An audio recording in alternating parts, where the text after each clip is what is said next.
Hello दोस्तों, कैसे हैं आप लोग। एक बार फिर से आप सभी का स्वागत है अपने चैनल HR फॉर यू में नई और लेटेस्ट वीडियो के साथ। तो आज फिर हम लेकर के आए हैं आप लोगों के लिए हिंदी व्याकरण, जो कि बहुत इंपॉर्टेंट है। बिहार बोर्ड में ज़्यादातर 60-40 होता है। 60% आपका हिंदी से चैप्टर से पूछ देता है, बुक से, और फिर 40% जो होता है वो व्याकरण होता है। तो व्याकरण भी आपके लिए बहुत इंपॉर्टेंट है। तो अगर आप चैनल पर नए हैं तो चैनल को सब्सक्राइब कर लेंगे, बेल आइकन दबा लेंगे, ताकि आने वाली वीडियो का नोटिफिकेशन आपको मिलता रहेगा। और एक बात और, वीडियो स्किप नहीं करेंगे, वीडियो पूरा देखेंगे। स्किप अगर करते हो आप तो आपका नुकसान, मेरा तो नुकसान है नहीं। मैंने अपनी ड्यूटी पूरी की, आपको वीडियो बना करके दिया। और यदि आप मिलने के बाद आपके घर पर वीडियो पहुँच रहा है और तब भी आप फुल वीडियो नहीं देखते हो, तो इससे बड़ी मैं क्या कहूँ। अब इतना आप नहीं कर सकते तो मैं आपके लिए इससे ज़्यादा क्या कर सकता हूँ। तो इसलिए प्लीज़ रिक्वेस्ट है कि वीडियो पूरा देखा करें आप, ठीक है। देखिए, हम हिंदी व्याकरण लेके आए हैं। हिंदी व्याकरण से क्या होता है, हिंदी व्याकरण हमें शुद्धता देती है कि हम हिंदी व्याकरण सीखते हैं तो हमें वाक्य बोलना आ जाता है। हम किसी चीज़ों को लिखते हैं तो उसमें हमें लिखने की स्पष्टता समझ में आ जाती है। तो इसलिए हिंदी व्याकरण बहुत ज़रूरी है, ठीक है। तो हम अभी लेकर के आए आपके लिए क्रिया विशेषण किसे कहते हैं, जिसे हम एडवर्ब कहते हैं। क्या? एडवर्ब। क्रिया विशेषण यानी क्रिया यानी काम, और विशेषण यानी विशेषता।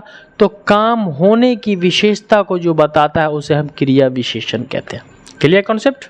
कमेंट धराधर आप लोग करते रहेंगे जितने बच्चे होंगे। देखिए, क्रिया विशेषण किसे कहते हैं, जिस शब्द से क्रिया की विशेषता का पता चले, यानी जिस शब्द से क्रिया की विशेषता का पता चले उसे क्रिया विशेषण कहते हैं। कि काम कैसे हो रहा है, क्रिया यानी काम, और हमें ये पता चल जाए कि काम कैसे हो रहा है, हम या कोई भी व्यक्ति काम कैसे कर रहा है, तो उसे हम क्रिया विशेषण कहते हैं।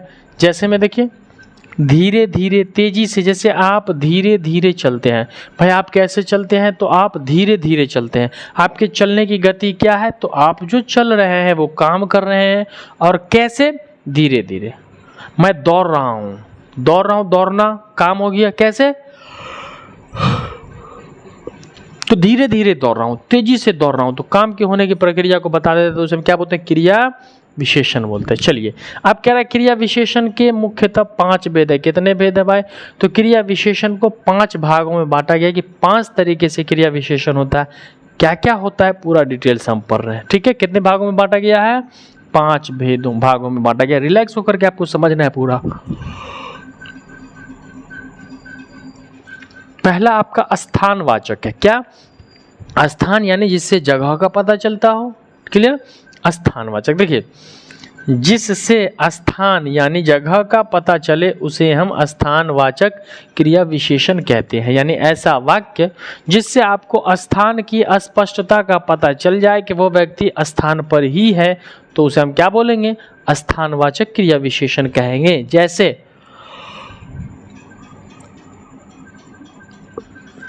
यहाँ, वहाँ, कहाँ, जहाँ, है ना। तो बताओ आप, यहाँ मतलब स्थान, वहाँ भी स्थान पे खड़े हो, कहाँ भी स्थान पे खड़े हो, जहाँ जाओगे वहाँ भी।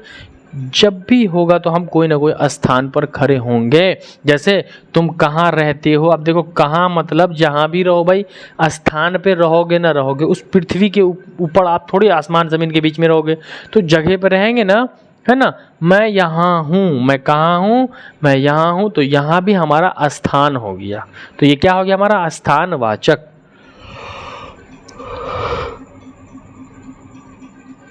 नेक्स्ट, कालवाचक। काल का मतलब समय होता है, आपको पता है। तो जिससे समय का पता चले, यानी जिस क्रिया से, जिस काम से समय का पता चले उसे कालवाचक क्रिया विशेषण कहते हैं। जिस क्रिया विशेषण यानी जिस शब्द से समय यानी समय का, काल का पता चले उसे हम क्या बोलते हैं, क्रिया विशेषण। कौन सा? तो कालवाचक क्रिया विशेषण कहते हैं। जब ये समय का पता चलेगा तो काल, ठीक है। जैसे आज, कल, अभी, कब, परसों। अब देखो, आज समय है, कल समय है, अभी भी समय है, कब जाओगे, तो भाई कोई ना कोई समय होगा। परसों, नरसों, चरसों, जो भी है समय का पता चल रहा है। जैसे वह आज आएगा। अब देखो, आज का मतलब आज आएगा, तो आज तो समय का पता चल रहा है ना, काल का पता चल गया भाई आज के समय में आ रहा है। तुम जो है कब जाओगे, तो कब जाओगे, जब भी जाओगे तो कोई ना कोई समय होगा, तो उसे हम क्या बोलेंगे, कालवाचक। कॉन्सेप्ट क्लियर है, फटाफट कमेंट भी करते जाएंगे आप लोग। तीसरा रीतिवाचक, क्या है तीसरा? रीतिवाचक है जिससे कार्य के रीति का पता चले। यानी आप कोई भी काम कर रहे हो और उस काम के रीति रिवाज, रीति का पता चले, उसे हम रीतिवाचक क्रिया विशेषण कहते हैं। जैसे आप कोई काम कर रहे हो, आप पता चल जाए कि रीतिवाचक, रीति के अनुसार हो रहा है। जैसे एग्जाम्पल में दिया वैसे, कैसे, अचानक, धीरे, ठीक। तो ये आपका क्या हो गया? ये आपका रीतिवाचक हो गया। क्या, क्यों, कैसे बताते हैं हम आपको?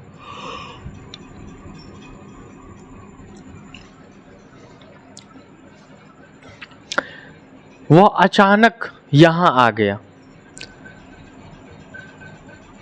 आप वैसे काम करते हैं जैसे आपका भाई, आप वैसे काम करते हैं जैसे आपका भाई। तो ये वैसे, कैसे, अचानक, ये आपका क्या हो गया? रीतिवाचक क्रिया विशेषण हो गया। अगला 4 नंबर आपका कह रहा है परिमाणवाचक। 4 नंबर क्या कह रहा है? परिमाण। परिमाणवाचक किसे कहते हैं? जिससे मात्रा का बोध होता है। देखिए, तो परिमाणवाचक। चौथा क्या कर रहा है? परिमाणवाचक क्रिया विशेषण। क्लियर है कॉन्सेप्ट?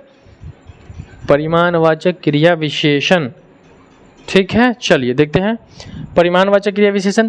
जिससे मात्रा का बोध हो, यानी जिस क्रिया से, जिस काम से मात्रा का बोध हो, जिस शब्द से मात्रा का बोध हो, उसे हम परिमाणवाचक क्रिया विशेषण कहते हैं। यानी मात्रा का मतलब मापने और तौलने वाली वस्तुओं का बोध हो, उसे हम क्या बोलते हैं? क्रिया विशेषण कहते हैं। जैसे देखिए, थोड़ा, बहुत, बड़ा, है ना। थोड़ा का मतलब क्या है? मात्रा में उन चीज़ों को हम तौल सकते हैं। बहुत का मतलब क्या? जो भी चीज़ें जितनी ज़्यादा होगी, बहुत होगी, उसको हम क्या कर सकते हैं? माप या तौल सकते हैं। बड़ा कोई भी आकार में होगा तो ये भी मात्रा ही बता रहा है। जैसे थोड़ा चावल ले लो, कितना चावल ले लो भाई? थोड़ा। तो थोड़ा का मतलब क्या पता चला? यहाँ पर मात्रा का पता चल रहा है कि चावल कितना हो तो थोड़ा हो मात्रा में। क्लियर है? तो इसे हम क्या बोलेंगे? परिमाण का मतलब ही होता है मात्रा। कॉन्सेप्ट क्लियर है? वेरी गुड, कमेंट करते जाएंगे आप लोग। 5 नंबर कह रहा है प्रश्नवाचक। ये तो बहुत इजी है, मेरे हिसाब से बहुत इजी है। और प्रश्न का मतलब होता है सवाल। ये लगभग बच्चों को पता भी होगा। प्रश्न का मतलब क्या हो जाता है?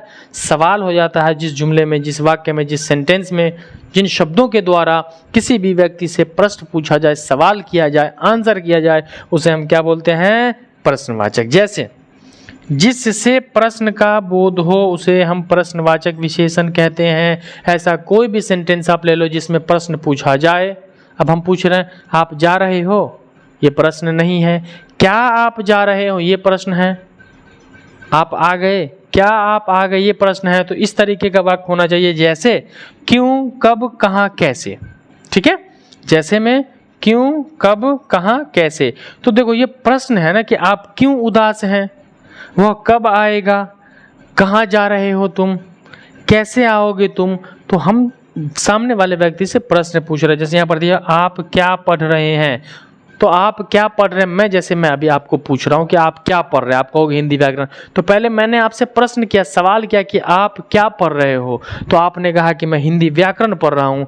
तो मैंने जो पूछा कि आप क्या कर रहे हैं और यहाँ पर मैंने सवाल लगा दिया, सवाल या चिन्ह लगा दिया, तो ये आपका प्रश्नवाचक क्रिया विशेषण हो गया, जो आपके काम में प्रश्न सूचक बन जाए। क्लियर है? ये था आपका क्रिया विशेषण यानी अडवर्ब किसे कहते हैं। बोर्ड पे अच्छे से मैंने एक्सप्लेन कर दिया, आपको समझ में आ गया होगा। या फिर कोई ऐसा पार्ट जो आपको समझ में ना आया हो तो आप कमेंट सेक्शन में हमें बताएंगे, हम फिर आपको दोबारा उसको रिपीट करके समझाएंगे। अगले वीडियो में उन चीज़ों को कमेंट कर देंगे। और जितने बच्चे देखते हो वीडियो को, कमेंट ज़रूर कर दो कि सर हाँ मैं देख रहा हूँ, मैंने लगभग मेरा व्याकरण मेरे कंप्लीट हो चुका है, ताकि जैसा आपका नोटिफिकेशन मुझे मिलेगा कि हाँ इतनी तैयारी हो चुकी है, फिर उस हिसाब से मैं आपको रिपीट करूंगा और ऑब्जेक्टिव व्याकरण का हो या फिर चैप्टर का हो, मैं आपको ऑब्जेक्टिव देता रहूंगा। तो अगर आपको वीडियो अच्छा लगा तो वीडियो को लाइक कर लें, चैनल को सब्सक्राइब कर लें और वीडियो को ज़्यादा से ज़्यादा शेयर कर दें अपने सारे दोस्तों के पास, ताकि आपके सारे दोस्तों को हिंदी व्याकरण पढ़ने का मौका मिल जाए। ठीक है? तो चलिए दीजिए अपने हसन सर को इजाज़त, मिलते हैं हम अगले क्लास में इसी हंसी खुशी और मस्ती के साथ। तब तक के लिए जय हिंद, वंदे मातरम।